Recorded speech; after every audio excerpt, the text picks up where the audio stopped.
Bienvenue à tous sur El Janoubia TV dans ce nouveau numéro de l'émission L'Entretien. Alors aujourd'hui, je reçois Monsieur Najib Azergui. Vous êtes, bonjour Najib et bienvenue dans notre émission. Vous êtes le président de l'Union des démocrates musulmans français, l'UDMF. Tout à fait. Et je vous reçois aujourd'hui parce que vous avez écrit une lettre, n'est-ce pas, à un journal qui s'appelle Causeur. Ouais. Dans cette lettre, vous vous plaignez, hein, vous êtes très remonté. Voilà, vous vous l'adressez à Madame la directrice de la rédaction de Causeur. Et dites-nous pourquoi. De quoi s'agit-il? Écoutez, je crois que juste par rapport à l'affiche de ce magazine, donc on y voit donc le visage de la talentueuse Ménel. Voilà. Alors Ménel, on rappelle, c'est une chanteuse qui s'est produite dans une émission de télévision grand public, qui s'est illustrée. Ménel, donc elle devait gagner, puis il y a eu des personnes qui sont allées voir un petit peu ce qu'elle avait pu tweeter il y a quelques années de cela, des tweets qui avaient largement embarrassé la production de TF1 et on lui a demandé, vous me corrigez, on lui a demandé de partir. Alors elle a eu clairement des pressions qui sont venues, j'imagine, de partout, pas et uniquement de la production. Probablement et effectivement, je pense qu'elle a été forcément affectée. Je sais qu'elle a fait une vidéo qu'elle a publiée sur son Facebook et sur et donc, pour dire à quel point elle regrettait, etc. Voilà, exactement, tout à fait. Mais vous allez maintenant prendre la plume et écrire. Pourquoi? Parce qu'effectivement, cette histoire-là est une histoire extrêmement contemporaine, récente, et qui nous a tous bouleversés, qui nous a tous touchés. Pas simplement par rapport au talent de cette jeune fille, mais on voit bien qu'effectivement, le travail qui a été fait, le travail abrasif qui a été fait sur cette jeune demoiselle, c'est que le tort qu'elle a fait, c'est pas de chanter une chanson à la télévision, dans une émission de télécrochet qui est extrêmement populaire, c'est simplement le fait d'avoir porté un turban. Et donc à partir du moment où elle a porté un turban, donc un voile... Mais c'est pas ça qu'on lui reproche. Non, alors c'est à partir de là, effectivement, que des investigations ont été faites, parce que est-ce qu'on fait ce travail-là sur tous les candidats d'une télé-réalité qui se produisent? Je ne pense pas, et je pense que si ça avait été le cas, on en aurait eu d'autres dossiers. D'accord. Donc c'est tout à fait symptomatique ce qui s'est passé dans cette affaire, parce que Ménel, effectivement, a chanté avec un turban à la télé, sur une grande chaîne comme TF1, dans une émission de grande écoute, et ça a suffi finalement pour lancer une chasse aux sorcières.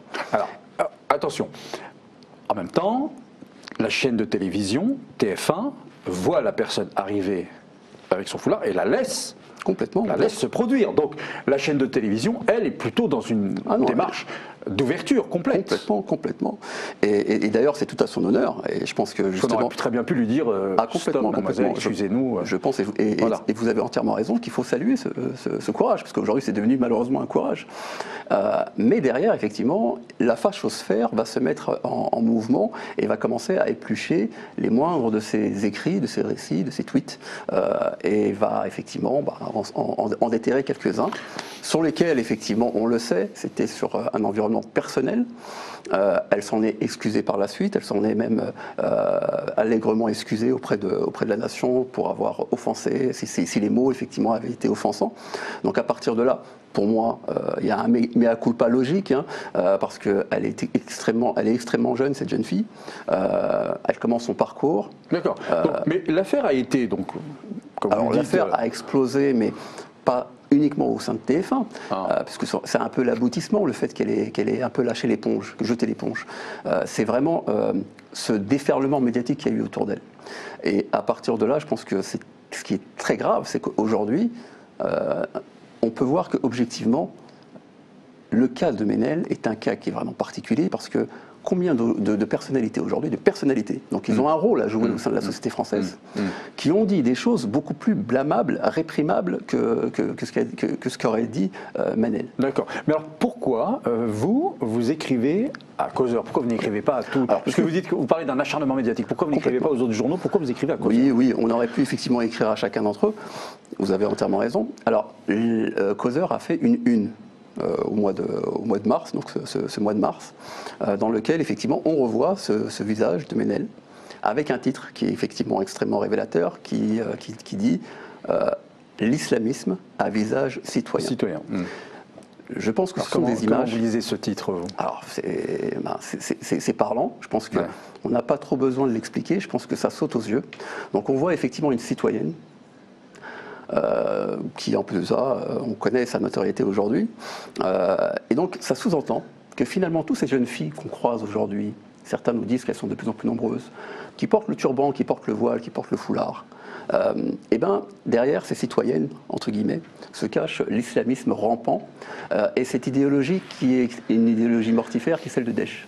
Et donc c'est un amalgame et un procès qui est extrêmement dangereux, réprimable, et je pense qu'on ne doit pas garder le silence sur ce genre d'affront, parce que malheureusement je pense qu'on est aussi responsable, nous sommes peut-être devenus un peu trop laxistes. Ça fait des années que nous voyons des unes de ce type-là qui sont brocardés dans l'espace public, dans les transports en commun, dans les différents,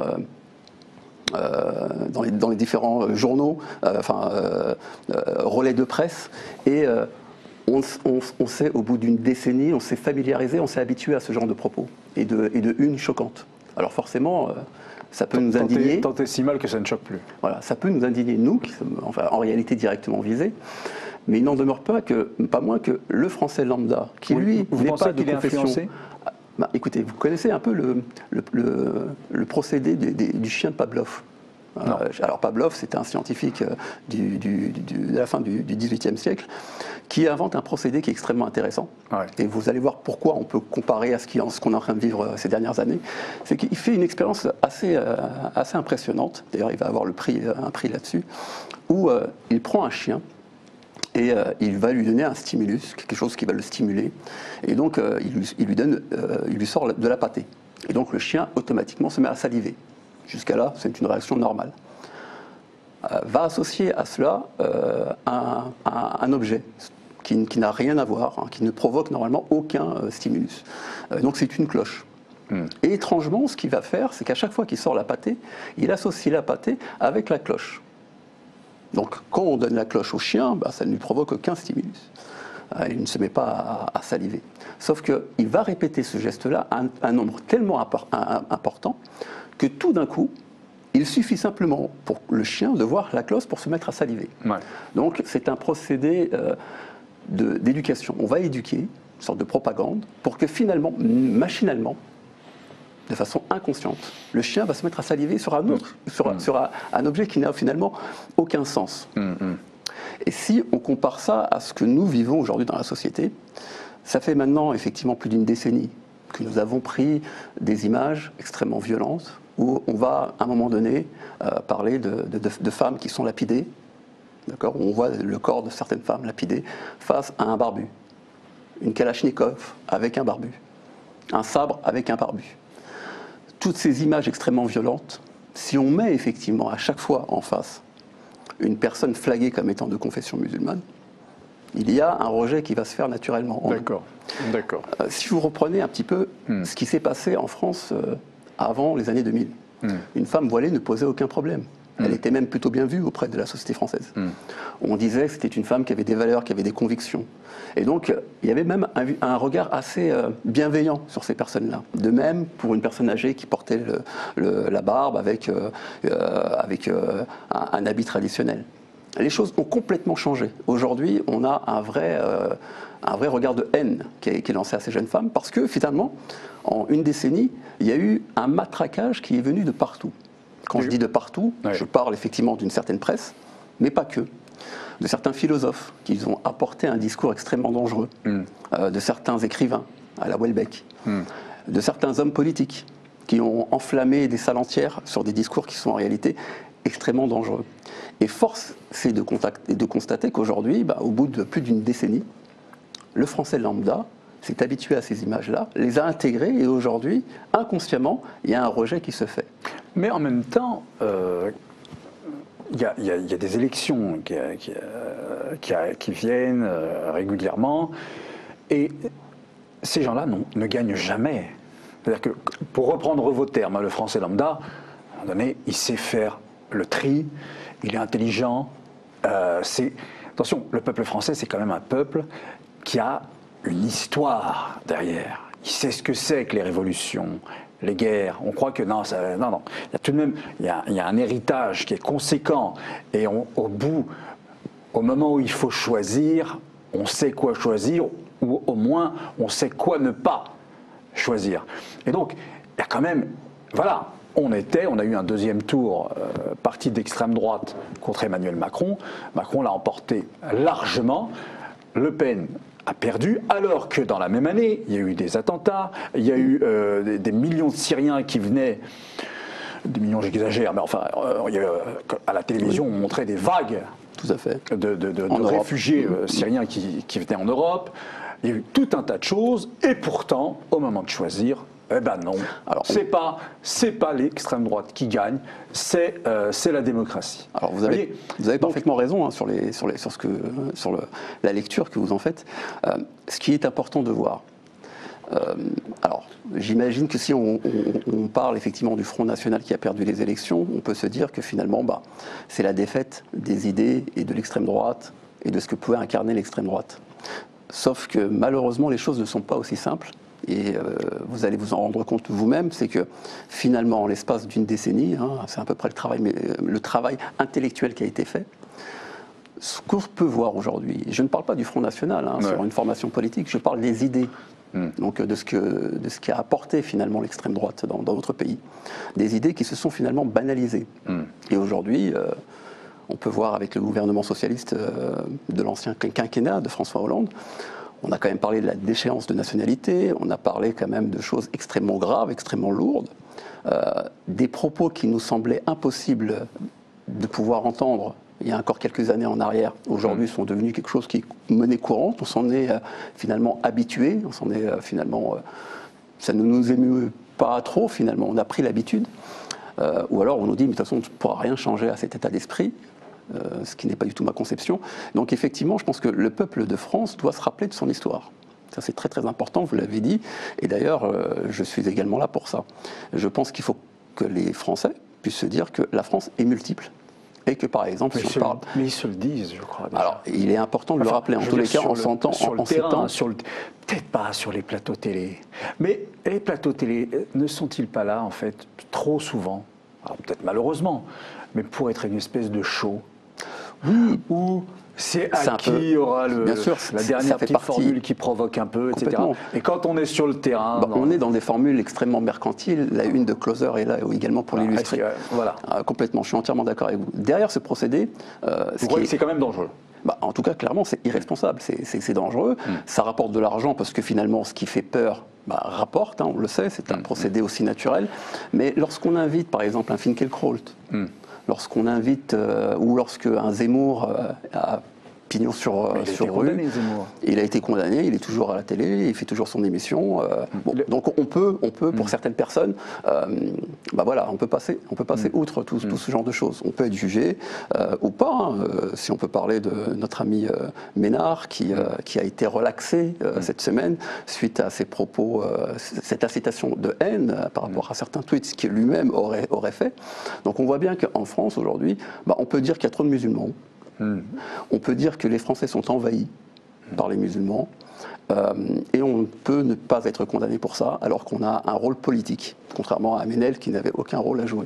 Donc c'est extrêmement dangereux et effectivement je pense qu'il est important aussi aux Français parce que vous parlez de la réalité, mais la réalité, vous l'entendez peut-être, c'est que beaucoup aujourd'hui pensent que à partir du moment où on s'appelle Mohamed, Najib ou Nader, on n'est pas vraiment un citoyen à part entière parce que on nous fait comprendre que... C'est ça la vraie question en fait. C'est un peu ça, c'est qu'on nous a fait comprendre qu'en France, il y a des choses qu'on doit faire pour s'adapter. Un peu comme si on était accueillis ici. Donc c'est pas un pays d'accueil, c'est pas un pays, pour moi en tout cas, c'est pas mon pays d'accueil, c'est mon pays tout court parce que je suis né dans ce pays-là, mes enfants y sont nés, et ça fait plusieurs générations que des citoyens de confession musulmane, des Français de souche même, ont embrassé cette religion. Et donc, je pense que c'est important aussi de rappeler aux gens que la citoyenneté, aujourd'hui est en péril par rapport à un discours extrêmement identitaire, où on nous explique finalement ce qu'est la nation. Une nation de race blanche, comme dirait Nadine Morano, et de religion et de culte judéo-chrétien. Vous pensez vraiment que Nadine Morano est suivie? Vous pensez vraiment qu'il y a foule derrière? Alors, si on parlait exclusivement de Nadine Morano, je suis d'accord avec vous. Mais vous pensez vraiment qu'il y a malheureusement, malheureusement, aux élections? Malheureusement, aujourd'hui, ce n'est pas que Nadine Morano. Il faudrait reprendre Estrosi, il faudrait reprendre M. Wauquiez. Et je parle de personnes qui sont aujourd'hui présidentes de région. Donc on peut dire qu'effectivement leur rôle n'est pas minime dans la société. Wauquiez qui est devenu maintenant le président du parti Les Républicains. Donc il ne faut pas minimiser tout ça. Alors on pourrait être, c'est séduisant si vous voulez de minimiser, de dire que finalement on peut faire confiance au peuple de France, on peut se reposer sur lui et effectivement il ne faut pas oublier. Il saura faire, il saura faire face. Il faut aussi regarder un peu la lecture de notre histoire. Vous savez, il n'y a pas si longtemps, dans un autre gouvernement, celui de Vichy, avec l'apparition de nombreux collabos, il faut voir effectivement qu'est-ce qui peut conduire un peuple à rentrer dans une démarche qui est extrêmement dangereuse. Et on peut l'emmener là-dessus. Et le terrain politique, effectivement, le terrain des idées, le terrain des débats, il est propice à cela. Et donc, à nous, effectivement, d'être vigilants vis-à-vis de cela et de rappeler les fondamentaux sur lesquels repose la République. Donc le pacte républicain qui est aujourd'hui clairement menacé. Alors on peut parler de Macron et de dire que c'est une victoire finalement par rapport aux idées obscures. En quelques mois déjà, on peut voir que les choses ne sont pas aussi simples que ça. Vous savez que par exemple, alors il a un discours très reposant par rapport à la laïcité. Donc on n'est plus dans une laïcité qui serait une laïcité d'oppression, d'après ces mots. Sauf que le ministre de l'Éducation l'a dit il n'y a pas très longtemps que pour lui, il s'oppose aux mères voilées, par exemple, dans les établissements. Donc on n'a pas vraiment changé. Plus surprenant encore, c'est le fait qu'il ait nommé, par exemple, Bruno Le Maire. C'est parce qu'il y a une loi. Mais la loi, justement. Mais la loi. C'est sous Chirac, je crois. Je parle des mamans qui portent le voile et qui vont accompagner. À l'extérieur. Exactement. Il n'en est pas favorable. Donc on voit bien qu'entre ce que nous dit effectivement Emmanuel Macron et le gouvernement avec lequel il est obligé de composer, les choses ne sont pas aussi faciles. De même que pour le fait d'avoir nommé très rapidement le Premier ministre dans son ministère, c'était Bruno Le Maire. Quand on voit Bruno Le Maire et les propositions qu'il nous a dit pendant la campagne présidentielle, à savoir qu'il était prêt, lui, à interdire le voile partout, on peut se poser quand même de sérieuses questions là-dessus. Et donc ça revient un petit peu à nous projeter, même à nous ramener lorsque François Hollande avait gagné les élections, avec ce formidable espoir que beaucoup de citoyens avaient eu. Et puis très vite, un quinquennat catastrophique sur bien des aspects, y compris dans celui des libertés individuelles. Najib, mais que devraient faire alors, selon vous, les musulmans pour que cette situation s'améliore, si toutefois elle était, comme vous le dites, un peu en péril? Alors les musulmans, je pense que si on attend que la solution vienne exclusivement des musulmans, certainement pas. Mais quel serait leur rôle? Mais par contre, leur rôle, c'est d'alerter, parce qu'ils vivent cette situation. Ils en sont malheureusement au cœur. Ils sont, comme je le suis moi-même, régulièrement montrés du doigt par rapport à tout un procédé finalement colonial. Et je pense qu'il doit y avoir un éveil des consciences et il doit y avoir une mobilisation. Cette mobilisation-là doit se faire sur le terrain des débats. Risque pour vous? Je pense que on y est malheureusement, on y est et on y va de plus en plus. C'est vers une vraie radicalisation des esprits. C'est-à-dire qu'il va y avoir, on le voit aujourd'hui, certains citoyens qui ont le sentiment d'être des patriotes et qui veulent défendre la nation face à un envahisseur qui a été désigné, dans lequel on l'a clairement flagué du doigt, montré du doigt. Et donc aujourd'hui, il y a des gens qui vont agresser des femmes qui portent le voile, par exemple. Et ces personnes-là ont le sentiment d'avoir fait un acte patriotique pour leur pays parce qu'ils sont menacés. Certains individus vont jusqu'à dégrader des mosquées, des cimetières musulmans. Le radicalisme n'existe malheureusement pas que dans un... la radicalisation, c'est dans un camp, si je puis dire. La radicalisation, alors je sais que ces dernières années, on a pris l'habitude de le rattacher uniquement à ce qui serait à rattacher de près ou de loin d'ailleurs à l'islam, mais malheureusement la radicalisation et même l'extrémisme, ça touche à beaucoup d'aspects de la société française. Et donc la montée du courant identitaire en fait partie. Bien sûr, c'est une radicalisation. Et aujourd'hui, c'est même poussé à l'extrême.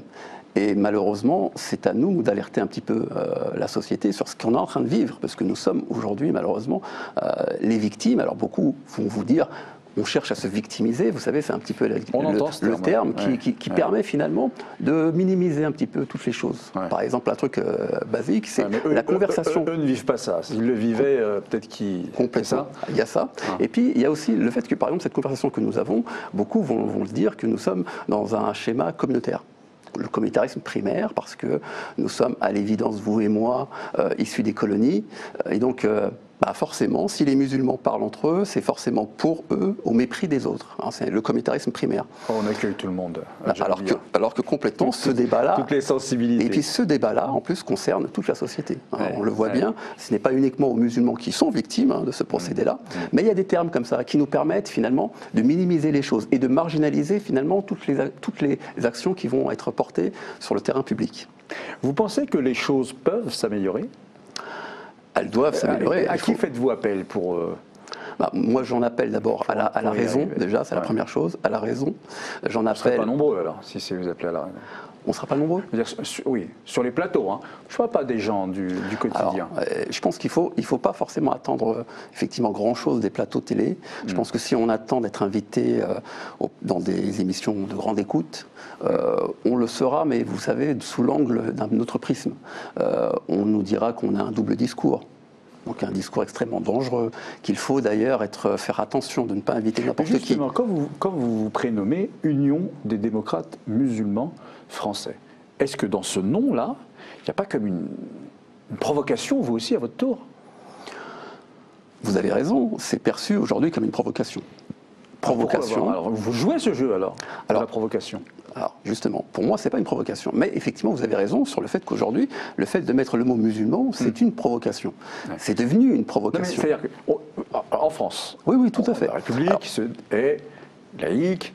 Enfin, oui, vous allez me dire, il y a des unions des démocrates chrétiens. Vous avez répondu à la question. Il y a un parti aujourd'hui en France qui s'appelle le Parti chrétien-démocrate. D'accord. Ouais. Alors beaucoup pourraient avoir la tentation de dire que c'est un petit parti qui n'a pas vraiment d'envergure. Ouais. Bon, sauf que le PCD, il y a quand même Jean-François Poinçon, qui était son président actuel, qui était candidat aux élections dans la primaire de la droite et du centre. Ouais. C'est un parti qui est loin de ne pas avoir finalement d'écho dans la société française. On se trompe effectivement de registre.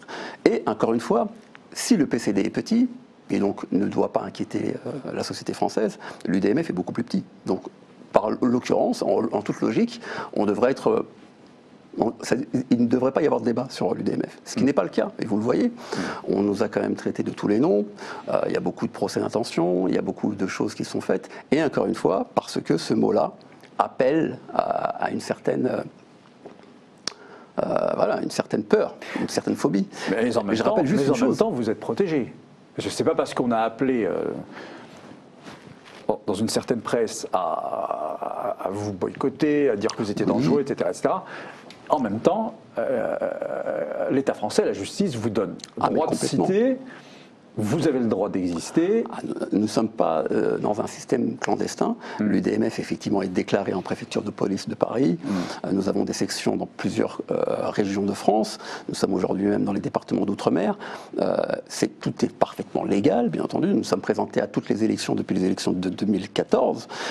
Et donc, effectivement, tout ça est tout à fait normal. Donc, ça ne devrait même pas poser plus de questions que ça. Sinon, ça aurait été forcément interdit. Donc, à partir du moment où il y a cette légitimité, on peut se poser la question pourquoi effectivement c'est une provocation. C'est une provocation parce qu'aujourd'hui, le mot musulman, il est rattaché finalement au prisme du communautarisme primaire qu'on disait tout à l'heure. C'est causeur que vous voulez provoquer ? Causeur, finalement, c'est ce phénomène de société qu'on évoque depuis le début de cette émission, à savoir que les dommages collatéraux, et nous faisons partie de ces dommages collatéraux, donc nous sommes victimes effectivement, sans vouloir nous victimiser forcément, mais c'est une réalité. Et je pense qu'à un moment donné, il faut que les Français rentrent en résistance. Et c'est notre appel à nous. Donc c'est le peuple que vous appelez en fait. Alors c'est pas uniquement les musulmans. Encore une fois, nous faisons campagne pour l'ensemble des citoyens. Vous êtes Trump en fait, c'est la majorité silencieuse. Trump, que vous appelez. Je provoque un petit peu aussi. Oui, c'est une provocation ça. Mais non, effectivement, pour moi, il faut que cette grande majorité silencieuse que nous sommes. Alors silencieuse parce que en réalité, on ne nous tend pas les micros. Oui. Aujourd'hui, j'ai la chance de pouvoir m'exprimer sur votre plateau.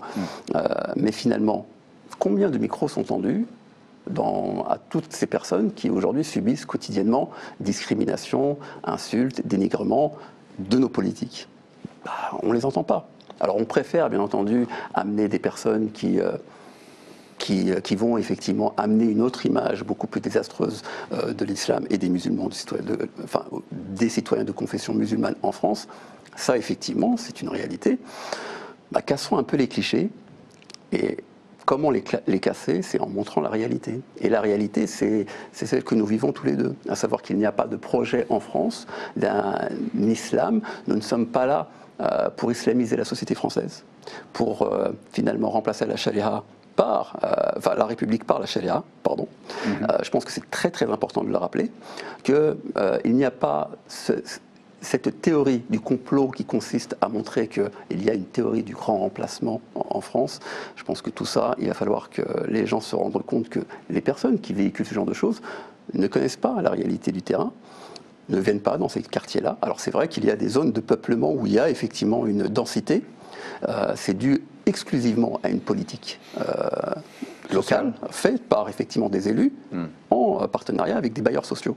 C'est ça la réalité. Il n'y a pas effectivement un projet qui consiste à dire je m'installe dans ce quartier-là et je vais faire partir tous les Français dits de souche. Je pense que là, on est vraiment dans du fantasme et du délire. Merci Najib. Ce fut un vrai plaisir, en tout cas. Et bien voilà, donc je vous dis à bientôt pour un autre numéro de l'émission d'entretien sur Al Janoubia TV. Au revoir.